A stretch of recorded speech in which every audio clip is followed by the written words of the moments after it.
En estos momentos vamos a escuchar la palabra de Dios. Dispón tu corazón para que el mensaje llegue hasta lo más profundo de tu ser.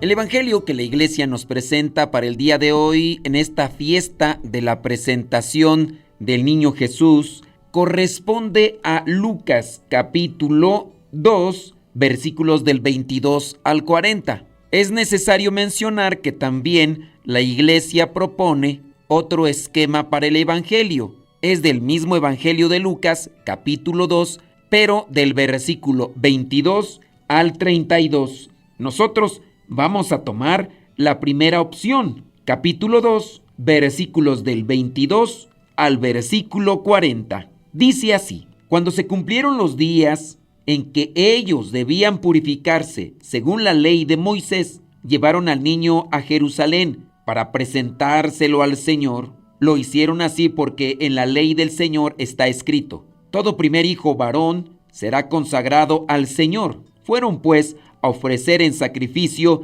lo que manda la ley del Señor, un par de tórtolas o 2 pichones de paloma. En aquel tiempo vivía en Jerusalén un hombre que se llamaba Simeón. Era un hombre justo y piadoso, que esperaba la restauración de Israel. El Espíritu Santo estaba con Simeón y le había hecho saber que no moriría sin ver antes al Mesías, a quien el Señor enviaría. Guiado por el Espíritu Santo, Simeón fue al templo, y cuando los padres del niño Jesús lo llevaron también a él para cumplir con lo que la ley ordenaba, Simeón lo tomó en brazos y alabó a Dios diciendo: ahora, Señor, tu promesa está cumplida. Puedes dejar que tu siervo muera en paz, porque ya he visto la salvación que has comenzado a realizar a la vista de todos los pueblos, la luz que alumbra a las naciones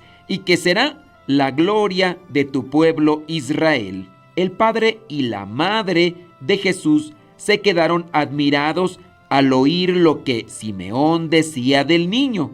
Entonces Simeón les dio su bendición y dijo a María, la madre de Jesús: mira, este niño está destinado a hacer que muchos en Israel caigan o se levanten. Él será una señal que muchos rechazarán, a fin de que las intenciones de muchos corazones queden al descubierto. Pero todo esto va a ser para ti como una espada que atraviese tu propia alma. También estaba allí una profetisa llamada Ana, hija de Penuel, de la tribu de Aser. Era ya muy anciana, se casó siendo muy joven y había vivido con su marido 7 años. Hacía ya 84 años que se había quedado viuda. Nunca salía del templo, sino que servía día y noche al Señor con ayunos y oraciones. Ana se presentó en aquel mismo momento y comenzó a dar gracias a Dios y a hablar del niño Jesús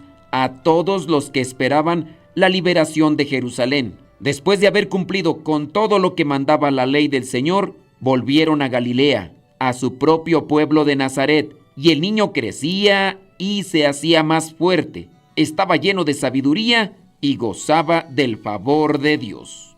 Palabra de Dios. Te alabamos, Señor. Señor Jesucristo, nuestro divino Salvador,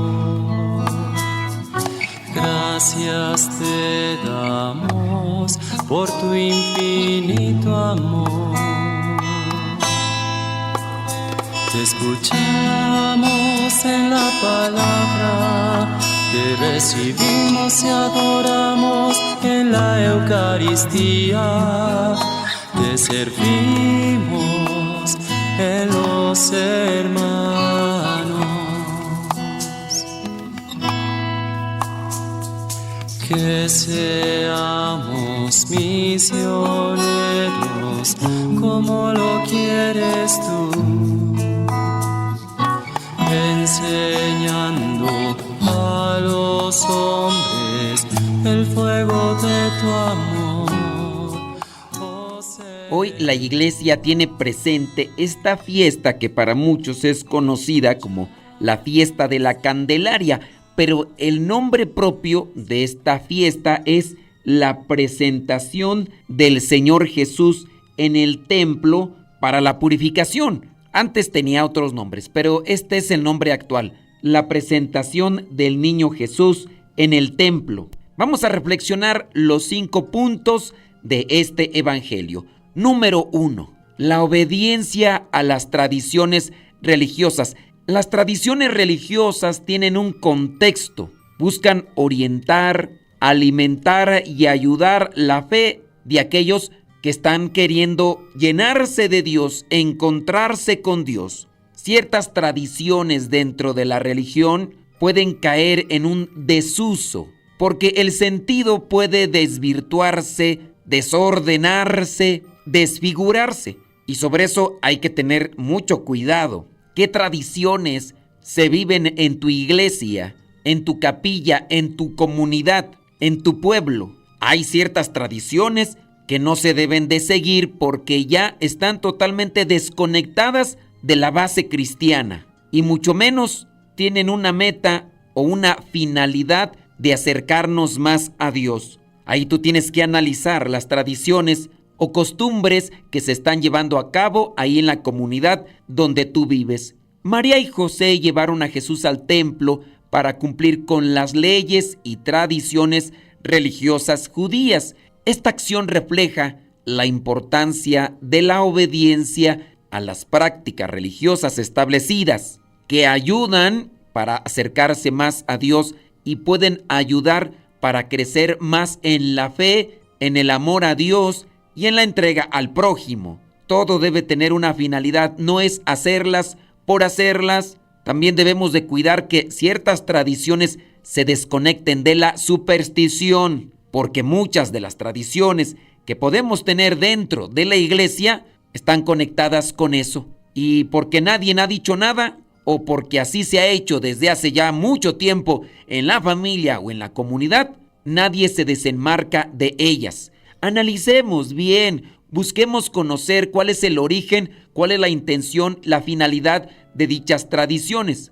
Aunque Jesús es el Hijo de Dios, sus padres terrenales lo presentan humildemente según las costumbres establecidas. Obviamente ellos ofrecen un sacrificio. Dice ahí el versículo 24 que presentaron conforme a la ley un par de tórtolas o 2 pichones. Alguien me preguntaba, ¿y por qué esos animalitos?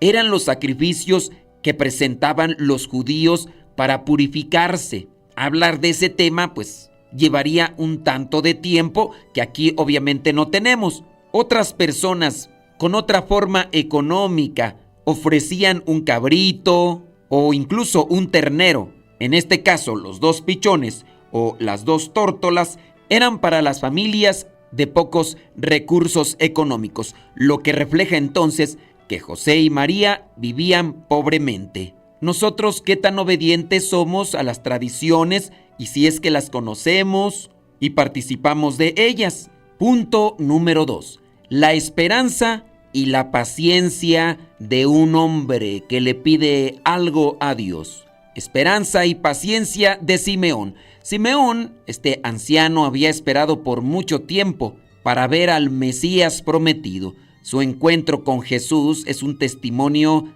de la paciencia, de la esperanza y la fidelidad a Dios a lo largo del tiempo. Él había pedido algo. Ahora, Señor, tu promesa está cumplida. Puedes dejar que tu siervo muera en paz. Él quería ver al Mesías prometido y porque fue fiel, porque cumplió con lo que Dios quiere, Dios le dio ese regalo. No pidió bienes materiales, no pidió tener estatus en la sociedad, no pidió las cosas que regularmente podíamos de forma humana pedir. Este hombre era un hombre de Dios, consagrado a Dios, reservado para Dios. ¿Sabías que la palabra santo en griego y también en hebreo significa reservado a Dios? Un santo es el que se reserva a Dios. el que se consagra a Dios. Ese es un santo y Simeón se reservó para Dios, se consagró para Dios.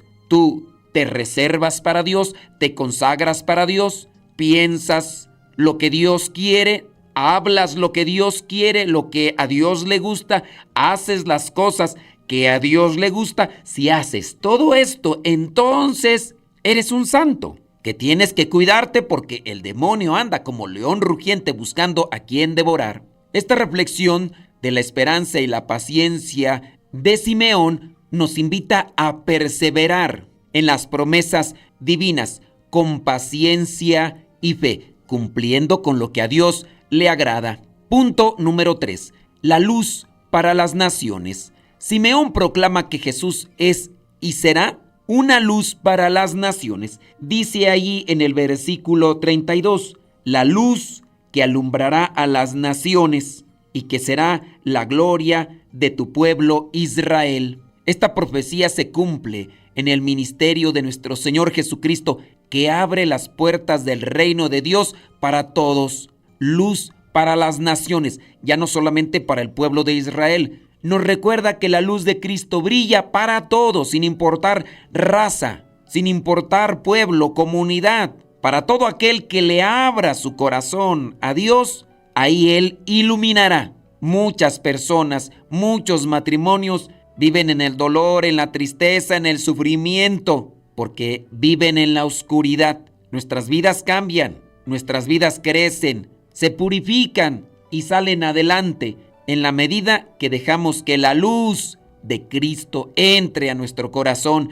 Y cuando la luz entra, saca la oscuridad. Hay que sacarla, hay que buscar los sacramentos, hay que buscar la reflexión, hay que buscar la oración. De esa forma, Dios entra a nuestras vidas. Punto número 4. La espada de dolor. Simeón también viene a profetizar que una espada de dolor traspasará el alma de María. Dice ahí en el versículo 35, a fin de que las intenciones de muchos corazones queden al descubierto. Pero todo esto va a ser para ti como una espada que atraviese tu propia alma. Le está anunciando sobre los acontecimientos que van a envolver la vida del Señor Jesús. Esta profecía o este anuncio está anticipando el sufrimiento del Señor Jesús y también de la Virgen María, que va a experimentar ese dolor en su vida porque es su hijo. Este punto nos puede llevar a la reflexión y a recordarnos que la vida cristiana no está exenta del sufrimiento, del dolor, de la zozobra, del temor, de la angustia. Pero todo eso se puede soportar, se puede llevar adelante con la fe, con el amor a Dios. Y punto número 5. El papel de esta profetisa también llamada Ana, que viene a ser también testigo. Esta mujer, como se menciona aquí, es viuda, ya es anciana, muchos años sirviendo. Al poco tiempo, por decirlo así, porque fueron algunos años que estuvo casada, el esposo muere y entonces ella se dedica al servicio de las cosas de Dios. Se reserva para Dios, se consagra para Dios. Habíamos dicho antes que la etimología de santo es consagrado a Dios, reservado a Dios. No es una mujer consagrada de iglesia como lo somos los religiosos, pero es una mujer que dentro de su situación y condición se ha reservado, se ha consagrado a las cosas de Dios. La invitación para aquellas mujeres que han quedado también viudas y puedan asumir estos roles dentro de la iglesia, y esta invitación también a tener una vida de santidad. La presencia de esta mujer aquí destaca que las mujeres tienen en la historia de la salvación un papel significativo y en lo que es también la revelación de la verdad divina. No es el cargo, no es el puesto, no es lo que se hace, sino cómo se hace lo que podemos y alcanzamos a hacer. La contribución aquí de Ana nos recuerda la importancia también de la diversidad y la igualdad en el servicio de Dios. Nosotros hemos buscado reservarnos para Dios, consagrarnos para Dios. Podemos hacer por último algunas preguntas como cuestionamientos. ¿Cómo puedo ser más fiel a Dios en mi vida diaria? ¿Qué cosas me hacen falta acomodar? ¿Cómo puedo estar atento a los signos de la presencia de Dios en mi vida? ¿Será que hay muchas cosas que me están perturbando o desconectando? ¿Cómo puedo compartir la luz de Cristo con los demás? ¿Cómo puedo enfrentar el dolor y el sufrimiento con fe y esperanza? ¿Qué tengo que hacer en mi vida para acrecentar esa fe y esa esperanza? Y por último, ¿cómo puedo seguir el ejemplo de Jesús en mi propio crecimiento personal? Ahí dejamos estos puntos y estas cuestionantes, esperando que puedan servir y puedan ayudar a la reflexión a cada uno de ustedes. La bendición de Dios Todopoderoso, Padre, Hijo y Espíritu Santo, descienda sobre cada uno de ustedes y les acompañe siempre. Soy el Padre Modesto Lule, de los misioneros servidores de la palabra. Vayamos a vivir el Evangelio. Lámpara es tu palabra para mis pasos, luz en mi sendero. Lámpara es tu palabra para mis pasos, luz en mi sendero. Luz, tu palabra es la luz. Luz, tu palabra es la luz. Tus justos mandamientos. Señor, dame vida según tu promesa. Lámpara es tu palabra para mis pasos, luz en mi sendero.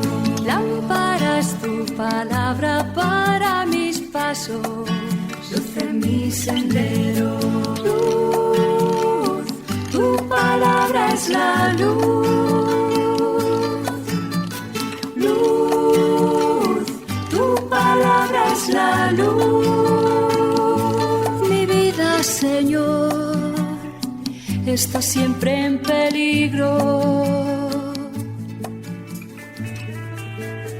Señor, sal al camino e invítanos de nuevo a trabajar en tu viña. Señor, sal al camino e invítanos de nuevo a trabajar en tu viña.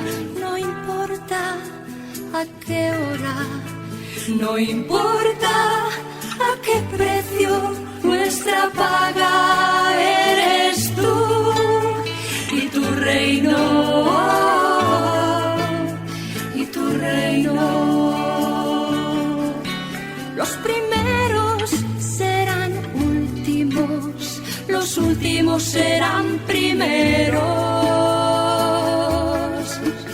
Señor, sal al camino e invítanos de nuevo a trabajar en tu viña. Señor, sal al camino e invítanos de nuevo a trabajar en tu viña. No importa a qué hora, no importa a qué precio, nuestra